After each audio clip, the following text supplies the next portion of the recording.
আবহাওয়া। আমাদের বাড়ির ছাদের পতাকা কত সুন্দর। আমার ছাগল চড়ছে এখানে, কোনো ভয় নেই ওদের। গুগলের রিপোর্ট অনুযায়ী এখন 18 ডিগ্রি ঠান্ডা, কিন্তু বর্তমানে বাইরের কেমন হাওয়া চলছে আর কতটা অন্ধকার সেটা নিজে চোখেই দেখুন।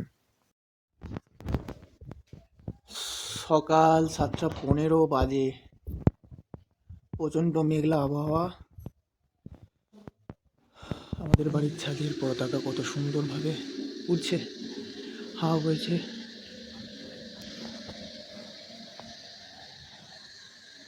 তো এখন সকালের দিকের 8:36 বাজে।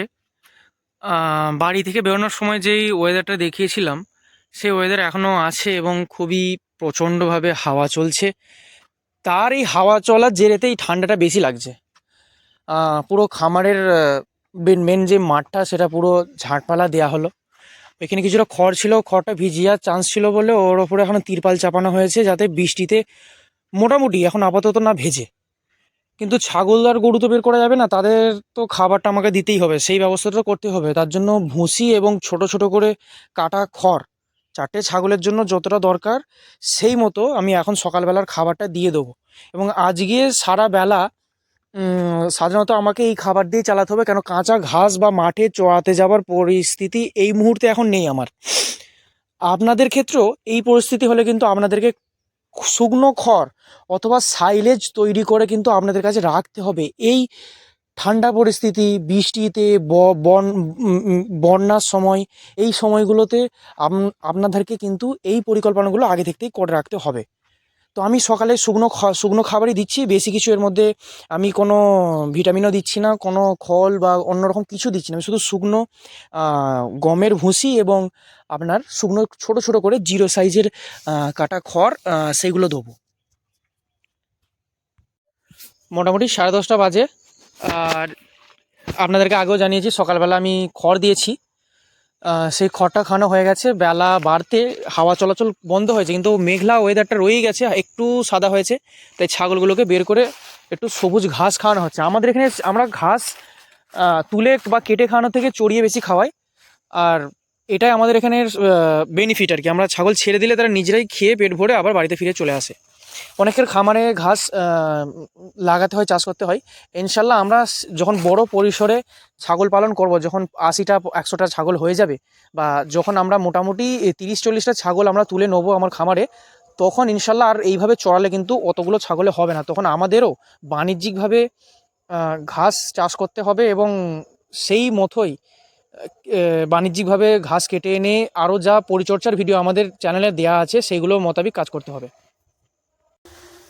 এইভাবে খড় কাটতে হচ্ছে, কারণ সময় পরিসরে তো বলা যায় না যে আল্লাপাক কখন বৃষ্টি নামিয়ে দেন আর কখন ছাগল তুলে আনতে হয় বা গরু তুলে আনতে হয়। আগেও সকালে বলেছি, এখনও বলছি, আপনাকে সবসময় খড় বা সাইলেজ মজুত করে রাখতে হবে। খারাপ ওয়েদারের জন্য, বন্যা হোক, বৃষ্টি হোক, আর খুবই শীতল পরিবেশ হোক, ছাগল বের করলে যদি ছাগলের জ্বর লাগার বা ঠান্ডা লাগার সমস্যা হতে পারে এমন সম্ভাবনা থাকে, তাহলে তখন ছাগল বের করা তো যাবে না। যা হোক করে ছাগলের খোঁড় বা গরুর গইলে বা ছাগলের যে গইলে আছে, ছাগলের যে থাকার ঘরটা আছে, সেটাকে আপনাকে পরিষ্কার শুকনো করে দিতে হবে এবং তাদেরকে খাবার দিতে হবে। সেটা সাইলেজও হতে পারে আর খড়ও হতে পারে। এবার অনেকের কাছে আছে বড় বড় মেশিন আছে, তারা মেশিনে কাটে, আবার অনেকে আমার মতো ট্রেডিশনাল বঁটিতে কাটে। তো সেটা আপনাকে ঠিক করতে হবে আপনি কিভাবে করবেন।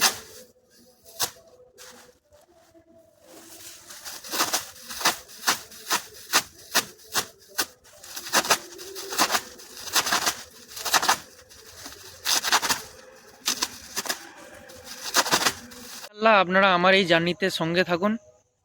ছোট থেকে বড় পরিসরে যার আমি সম্পূর্ণ প্রচেষ্টা করব, সব কিছুই আল্লাহর হাতে। আমি তো শুধু চেষ্টা করতে পারি এবং আপনারা সঙ্গে আছেন, দোয়া করবেন। আর ভিডিওটি ভালো লাগলে লাইক এবং সাবস্ক্রাইব করবেন। আর শেষ এটুকুই বলবো যে কোনো কিছু বাণিজ্যিকভাবে হোক আর শখের বসে হোক, করার আগে অবশ্যই শিক্ষা অর্জন করুন। শিক্ষা অর্জন করা এখন খুবই সহজ হয়ে গেছে। আপনার হাতে যে মোবাইল ফোনটি আছে এটির মাধ্যমেই করতে পারবেন। এখন এআই এর যুগ, রিসার্চ করা এখন শুধুমাত্র আপনার হাতের মুঠোয়। শিক্ষা অর্জন করা আপনার শুধুই আঙুলের খেলা।